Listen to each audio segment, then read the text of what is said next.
Akhirnya, chapter terbaru dari manga One Punch Man rilis juga. Dan seperti biasa, di sini gue akan membahas tentang apa aja yang terjadi di dalam chapter tersebut. Setelah sebelumnya, kita diperlihatkan Blue yang berhasil menang dalam pertarungannya melawan monster tingkat naga untuk pertama kalinya. Dan kita pun diperlihatkan pertarungan antara Suiko melawan Machine God Mirror, yang dimana dalam pertarungan tersebut tiba-tiba muncul peliharaannya Saitama, yaitu Black Ash dan Pochi yang berniat melindungi markas Asosiasi Pahlawan, karena sebenarnya rumah mereka dan Saitama ada di dalam markas tersebut.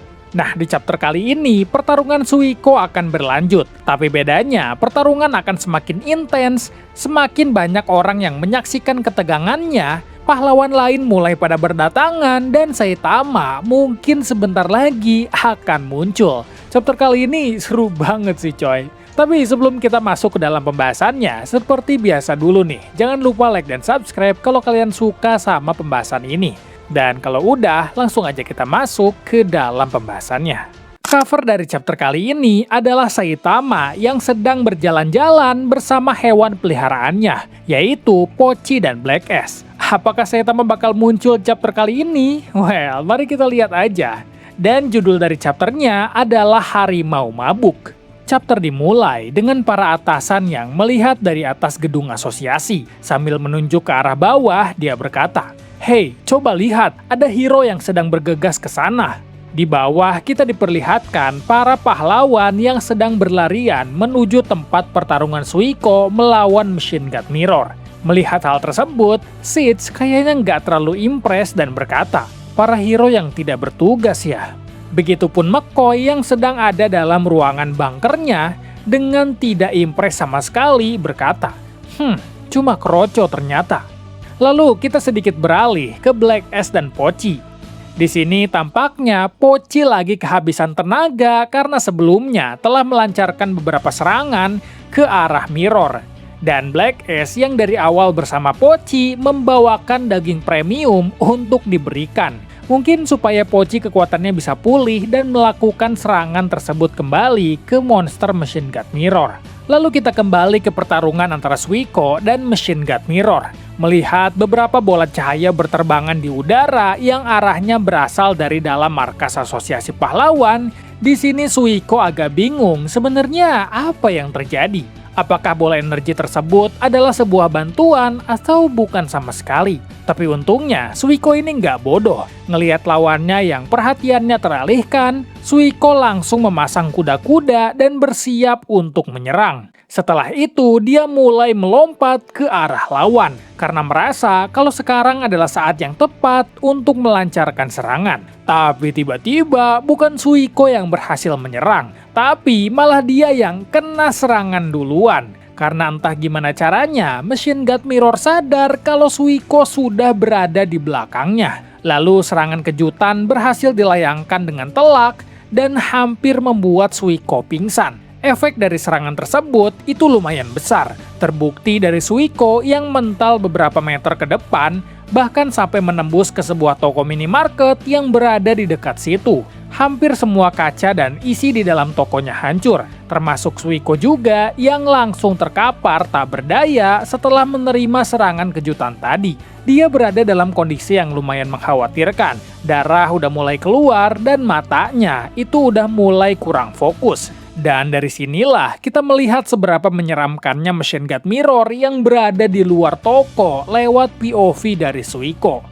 Setelah mulai sedikit tersadar kembali, Suiko berkata, "Ternyata monster sekuat ini ya. Gawat, kalau begini terus aku bisa mati nih." Kalau dalam keadaan sadar begini, kemampuan asli Mei Teiken tidak akan bisa keluar. Setelah dia berkata seperti itu, Suiko melihat ke arah minuman yang terjatuh akibat benturan tadi. Yang ternyata minuman tersebut merupakan minuman bersoda yang memiliki kandungan alkohol sebanyak 9%. Jadi ya, bisa dibilang ini adalah minuman beralkohol untuk mabuk-mabukan. Dari luar, Machine God Mirror udah bersiap untuk melakukan serangan lagi. Sambil menunggu Suiko yang enggak kunjung keluar, dia berkata, "Jangan-jangan kau sudah mati ya? Silahkan santai-santai saja, sampai hero kelas S lain datang menolong." Gak lama kemudian terlihat kalau ada dua ledakan yang sepertinya diarahkan kepada dia. Dengan sedikit kesal dia berkata, "Cih, berisik sekali." Nah, di sini sepertinya rover udah selesai mengisi tenaga dan saat ini sedang melayangkan beberapa bola cahaya ke arah machine gun mirror. Pastinya di sini mirror berniat untuk membalas serangan tersebut yang dia aja nggak tahu itu serangan tuh berasal dari mana. Dengan bola energi cahaya yang sedang dalam genggamannya. Lalu memutar tangannya mirip kayak sebuah kipas angin. Tapi lagi dan lagi, momentum lawan yang teralihkan perhatiannya itu sama sekali tidak disia-siakan gitu aja oleh Suiko. Karena di sini, dengan kuda-kudanya beserta mata yang sudah mulai memutih, Suiko mengeluarkan kemampuan Meitei Kuryuken atau tinju naga langit. Jurus tersebut merupakan serangan combo bertubi-tubi kepada lawan yang dilayangkan oleh Suiko. Bahkan saking kuatnya teknik ini, lawannya Machine Gun Mirror yang merupakan monster tingkat naga sekalipun sama sekali nggak berkutik. Setelah serangan kombonya selesai, sang monster terpental cukup kencang bahkan sampai pagar besi yang ada di tepi jalan pun sampai rusak ketika menahan tubuh Mirror. Tapi tiba-tiba ternyata Mirror terpental ke arah rel kereta. Yang kebetulan saat itu ada sebuah kereta yang akan sedang melintas. Dengan sangat cepat, dia mendarat di atas kereta tersebut sambil menyeimbangkan tubuhnya yang baru aja terjatuh. Tapi ternyata Suiko pun gak diem aja. Dia terlihat sangat cepat dan sudah ada di depan monster tersebut dan siap untuk menyerang lagi. Ketika Machine Gun Mirror sudah bisa menyeimbangkan tubuhnya dengan cara menyakar atap dari kereta serta memegang jendelanya juga, kini dia sedang dalam posisi menunduk. Karena saat ini, kereta tersebut akan segera memasuki sebuah terowongan yang cukup sempit. Di sisi lain, Suiko masih dalam kondisi yang sama. Matanya memutih, kelihatannya kayak ada yang aneh. Gerakannya seolah-olah kayak slow motion, dan kuda-kudanya kayak orang yang lagi mabuk. Ngelihat hal tersebut, Machine Gun Mirror bingung dan berkata, suhu tubuhnya meningkat drastis. Apakah ini adalah reaksi alkohol? Atau dia mulai putus asa? Di saat mereka semua sudah semakin dekat dengan terowongan, Machine Gun Mirror sudah bersiap untuk menyerang. Lalu dia berkata, "Hehe, dasar pemabuk." Dalam beberapa tangannya yang sedang menahan lewat jendela kereta, dia mulai mengeluarkan bola cahaya lagi, yang sontak membuat penumpang yang ada di situ itu sangat panik. Dan dengan sangat percaya diri, dia berkata, "Kini kau akan mati." Tapi tiba-tiba, tanpa disangka oleh siapapun, Suiko melompat ke atas tembok terowongan yang seharusnya mereka masuki. Yang pastinya, Machine Gun Mirror sangat tidak menduga hal tersebut akan terjadi. Yang seketika, Suiko berhasil melancarkan serangan yang sangat amat telak ke arah kepala monster tersebut sampai membuat kepalanya retak dan mungkin terbelah. Dan chapter 230 dari manga One Punch Man telah selesai. Wah, gimana nih menurut kalian? Apakah chapter kali ini tuh seru banget atau enggak? Atau biasa aja gitu? Tapi menurut gue ya, di luar dari seru banget atau enggak, karena ini kan bener-bener chapter yang full pertarungan ya. Pertarungan antara Suiko melawan Machine Gun Mirror. Nah, ada beberapa hal yang sangat tidak gua sangka hal tersebut itu akan benar-benar terjadi, yaitu tentang Suiko yang ternyata bisa melawan Machine Gun Mirror.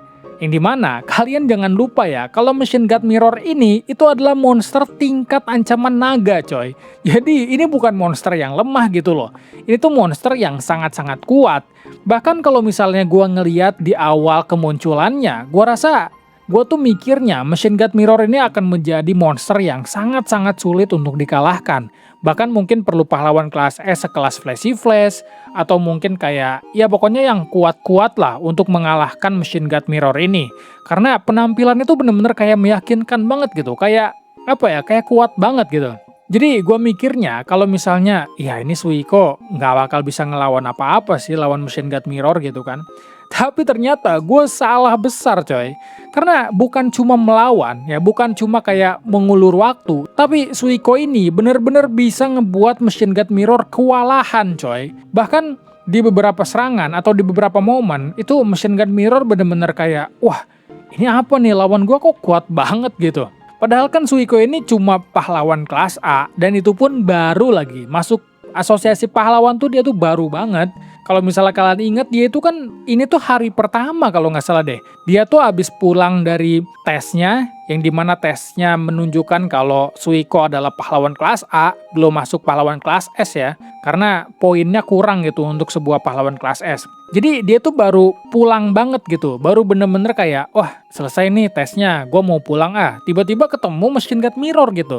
Jadi ini tuh bener-bener kejadian yang cepet banget sebenarnya kalau misalnya dari segi timeline ya. Di sini, ya dia langsung ngelawan gitu loh. Awalnya sih ya memang kelihatan kayak, wah Suiko nggak bisa ngapa-ngapain, Suiko kayak terbantai habis-habisan gitu. Tapi di chapter kali ini sama sekali enggak gitu. Ya walaupun sih awalnya iya juga ya. Tapi beberapa hal ya, menurut gua Suiko itu harus sangat berterima kasih ke peliharaannya Saitama, terutama Overground Rover, atau ya Saitama sih sebutnya Pochi ya. Itu dia harus sangat-sangat berterima kasih. Kenapa harus berterima kasih? Karena beberapa kali perhatiannya teralihkan karena serangan dari Pochi gitu. Karena si Machine God Mirror ini nggak bisa diem aja juga ngelihat serangan yang sebenarnya kuat banget. Karena kan Overground Rover itu, serangan dari mulutnya, serangan bola cahaya dari mulutnya itu tergolong sangat-sangat kuat gitu loh. Bahkan kalau misalnya kalian masih inget pun waktu dia ngelawan peliharaannya God, serangan dari Pochi ini bisa dibilang bisa mengimbangi dari semburan serangan dari peliharaannya God. Itu kan gila banget kan. Jadi ini bukan serangan yang lemah lah bisa dibilang. Jadi mau nggak mau si Machine God Mirror pun harus mengalihkan perhatiannya. Mungkin gue sih ngelihatnya Machine God Mirror ini kayak ngeremehin Suiko kan. Karena kan di beberapa chapter sebelumnya pun waktu pertama kali dia ketemu sama Suiko, dia tuh kayak, wah ini apaan gitu, pahlawan apaan gitu, palingan kroco doang nggak akan bisa apa-apa. Makanya di sini dia kayak ngeremehin, ternyata kuat gitu, kayak serangan kejutan lah bisa dibilang ya. Karena kan ya dia itu nggak serius gitu ngelawan Suiko, dia tuh kayak main-main. Jadi ya menurut gua sih kemungkinan besar dia kayak gitu ya, kayak terkejut lah dengan Suiko yang ternyata bisa memberikan serangan atau memberikan perlawanan yang sekuat itu kepada dia. Jadinya ya di sini dia sangat-sangat kewalahan karena dia nggak expect kalau misalnya Suiko bakal sekuat itu. Nah tapi di serangan terakhirnya setelah beberapa kali combo ya, combo mabuk. Ini kayak, tahu nggak sih jurus mabuknya Jackie Chan? Jackie Chan kan ya yang terkenal itu ya. Ya kemungkinan besar ini terinspirasi dari situ sih. Kayak Rock Lee gitu kan. Rock Lee pun kan kayak gini ya. Waktu jurus mabuk tiba-tiba jadi kuat. Tiba-tiba bisa lawan setara, lawan Kimimaro. Padahal Kimimaro kan kuat banget kan. Ya kurang lebih Suiko pun kayak gini lah. Dan gue rasa ya ini pun nggak akan lama. Si jurusnya Suiko ini yang mabuk ini nggak akan lama. Sampai tubuhnya tuh nggak kuat lagi gitu buat nahan serangan ini yang sangat-sangat cepat dan refleksnya bener-bener cepet banget. Karena gue rasa ini tubuh dia tuh kayak semi dikendalikan. Jadi dia kayak bener-bener otomatis ini. Gerakannya tuh otomatis gitu. Kayak gerakan-gerakan yang kayak refleks aja gitu, refleks gitu. Hal-hal yang udah pernah dia latih tiba-tiba semuanya keluar. Ya kira-kira kayak gitulah. Nah tapi setelah serangan terakhir, yang Suiko berhasil kayak melancarkan serangan yang sangat-sangat telak, bahkan kelihatan dengan jelas juga kalau misalnya kepala dari Machine God Mirror ini sampai retak gitu ya. Gue rasa di sini Machine God Mirror atau di chapter selanjutnya, dia tuh bakalan mulai serius coy. Karena gue ngerasa dia tuh kayak main-main terus gitu. Di sepanjang chapter dari chapter sebelumnya, dia tuh kayak ya main-main doang lah. Terus waktu dia ngelawan Suiko, ngelihat ada orang-orang di atas markas asosiasi pahlawan yang sedang menonton, dia tuh kayak bercanda gitu. Ya tanganku kepleset gitu kan, kayak nyerang ke mereka. Jadi ini tuh Machine God Mirror sangat-sangat tidak serius menurut gua sih. Jadi dia bisa menerima beberapa serangan kejutan dari Suiko karena memang dia tidak mengantisipasi hal tersebut. Karena dia itu pada dasarnya ngeremehin Suiko gitu. Makanya Suiko bisa melancarkan serangan sebanyak itu ke Machine God Mirror. Tapi di chapter selanjutnya, mungkin hal tersebut nggak akan terjadi lagi karena Machine God Mirror akan beneran serius gitu. Nah tapi yang lebih menariknya lagi, ketika Machine God Mirror ini serius, mungkin di chapter besok juga atau di chapter selanjutnya ini itu bakalan muncul Saitama coy. Mungkin ya. Karena kan kita udah ngeliat ya kalau misalnya peliharaannya Saitama itu udah muncul coy.